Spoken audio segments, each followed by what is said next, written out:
From the MZ Studios Dallas Virtual Studios in cyberspace, this is Deconstructing Dallas. Greetings, everyone. It's your host, Ryan Trimble, joined once again by a man who is full of grace, the, of course, Shawn Williams. Shawn, good day, sir. Hey, Ryan Trimble, what is going on? How are you? Man, we are good.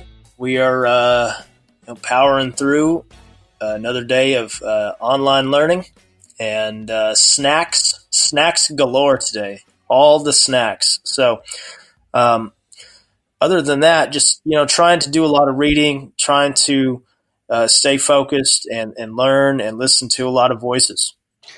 Well, I appreciate your voice. It looks like there are other people that I've seen who are utilizing where do we go from here as a topic. And, obviously we got that from Dr. Martin Luther King, so it was not original to us, but it looks like we obviously had a good idea because I see other people are utilizing the same thing. I do want to encourage some folks, if you want to look at some things you can do regarding finding out more about racist institutions of racism, systemic oppression. I've been making some posts on my Facebook page, Shawn P. Williams, which is open for viewing. But if you go on my Facebook page and just look through the feed, you'll see that I've had posted some articles and stories and videos regarding policing in America and how American policing has roots in slave patrols. We posted Father Josh's homily. I posted Father Josh's homily there. I talked about the lynching monument in Montgomery, Alabama, and what lynching has meant to the United States. And so I've committed to doing 7 days and 7 of these assignments for people who are interested in finding out more. So feel free and to go to my page. And I think, Ryan, you've even flown by a little bit yourself. Yeah, I'm trying to keep up with you, Shawn, and forgive me, I'm probably behind, but I did see the one about the horrific event in Paris, Texas in 1893. I'll leave it there. I'm still, it's literally been living with me, and I'm grateful because these are the stories that people need to know and have a visceral response to, and this is why we got to move forward to better. We can't go back to normal. It's a saying that I've been kind of thrown around because, hey, I'm a comms guy and I like having slogans. But seriously, I don't want to go back. I've been using this statement through COVID, but now it's even more so applicable in my life. I don't want to go back to normal. I want to go forward to better. Well, I appreciate you for this conversation that we've been having and will continue to have. And speaking of continue, we are going to continue this series, and we have another guest coming up today. Our guest today is our first female guest, actually, Shawn, and I'm glad you'd mentioned that, it's a really important perspective. And so I'm glad that we were able to reach out to Reverend Elizabeth Moseley. She's a senior associate minister at Highland Park United Methodist, where I've attended church since my days at SMU. She's been at Highland Park, I believe, 13 years. She's also now, helping to lead one of the new ventures at Highland Park into Uptown at Uptown Church, which is a service on Sunday mornings at the House of Blues. So they are taking the church in the city, for the city, and I'm really excited to jump into this interview, Shawn. Well, after this break, we will have an opportunity to come back and talk to Reverend Moseley. This is Deconstructing Dallas. Shawn Williams, Ryan Trimble. We'll be right back after this.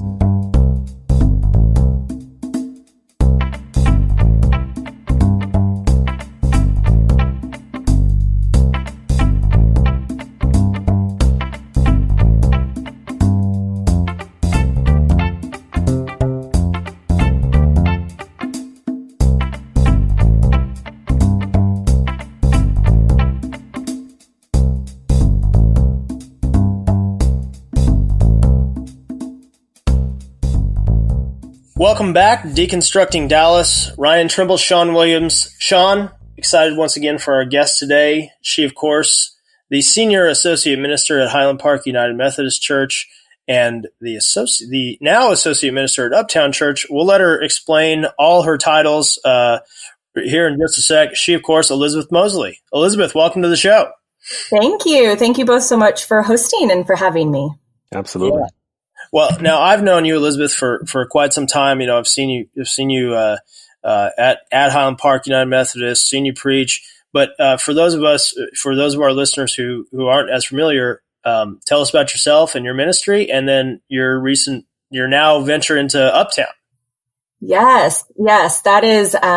It's an exciting new part of my journey and part of our church's journey.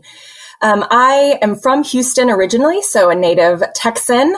After going to school in the Northeast, I got back to Texas as fast as I could, and realized that I was interested in pursuing some ministry options. And so I ended up at Perkins, which is the School of Theology at SMU, and it's a United Methodist seminary. So as I began my work there, I started working at Highland Park part-time while I was in school.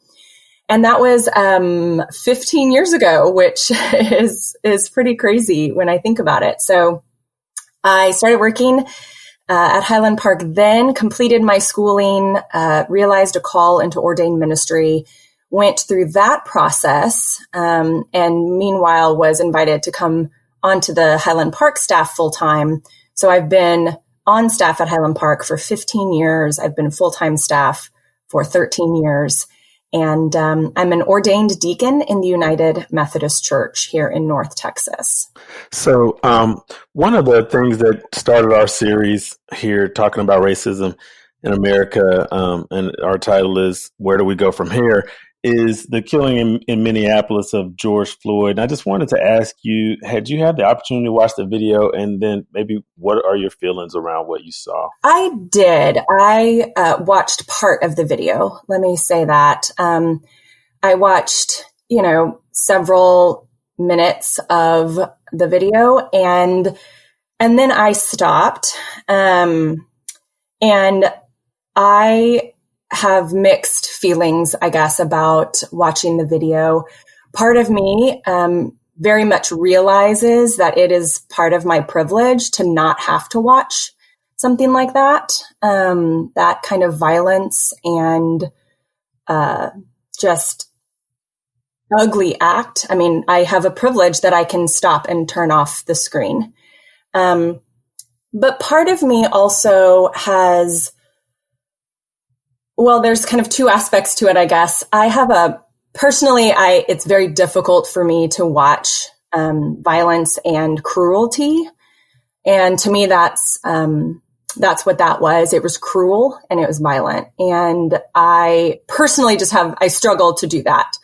But on another note, a lot of what I have read and heard people, especially Black people, when they talk about the sharing of those types of videos, they've talked about it, or at least I've heard them say that it really is like a recurring act of violence then against them. And I guess I made the decision to not be a voyeur of police violence towards Black people, Black men in particular.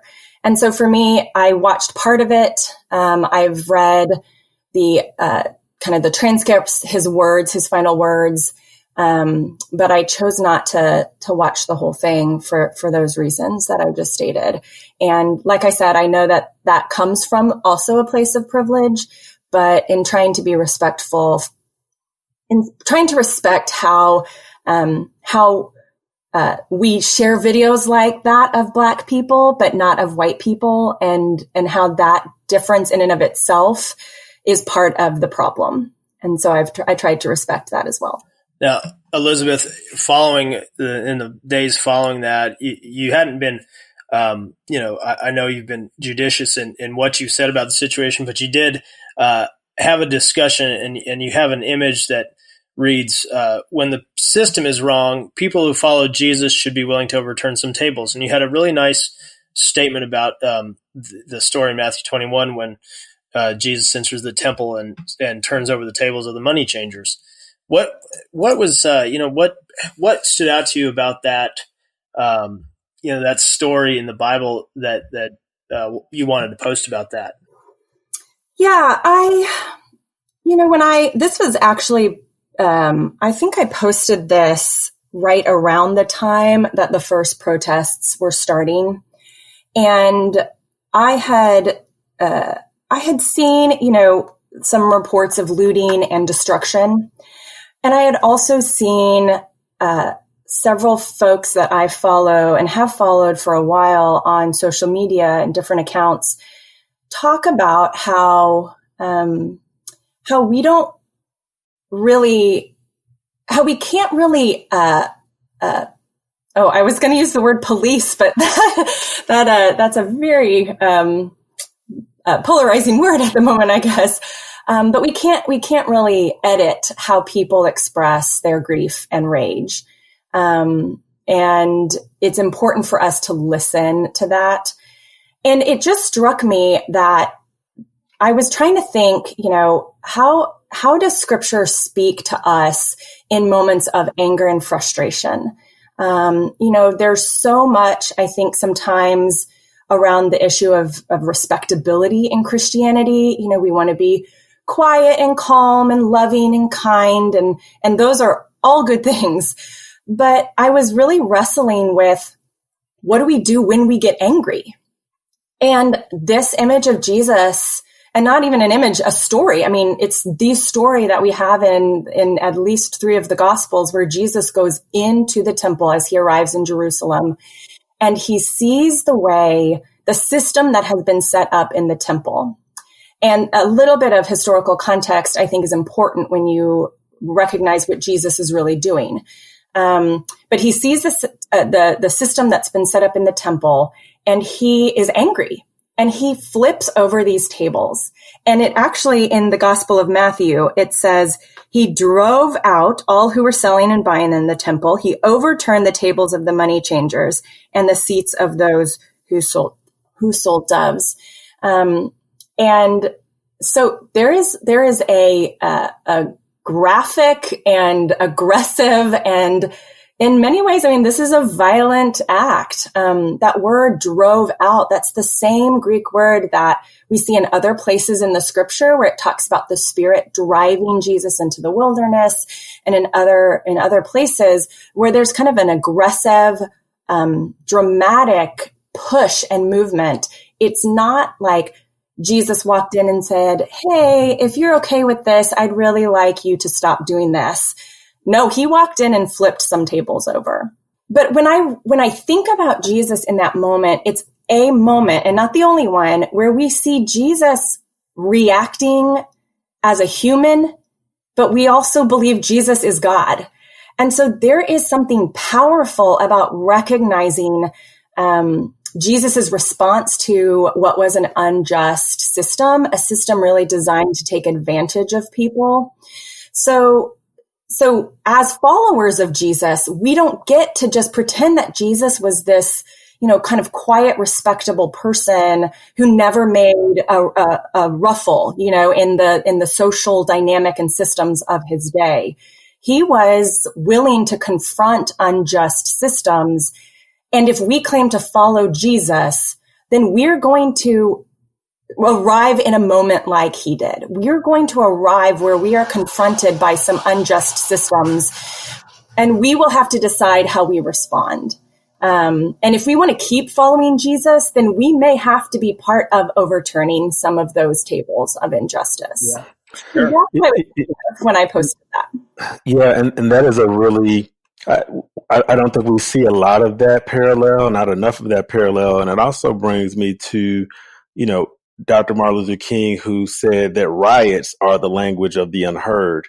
And for a lot of people, while we're not condoning rioting or violence or anything like that, but we've seen a lot of people come out with statements putting the racism and the property damage in the same place, and feeling like, in my opinion, it seems like there have been a lot of people who wanted to talk about the looters and rioters and make that a bigger deal than the actual injustice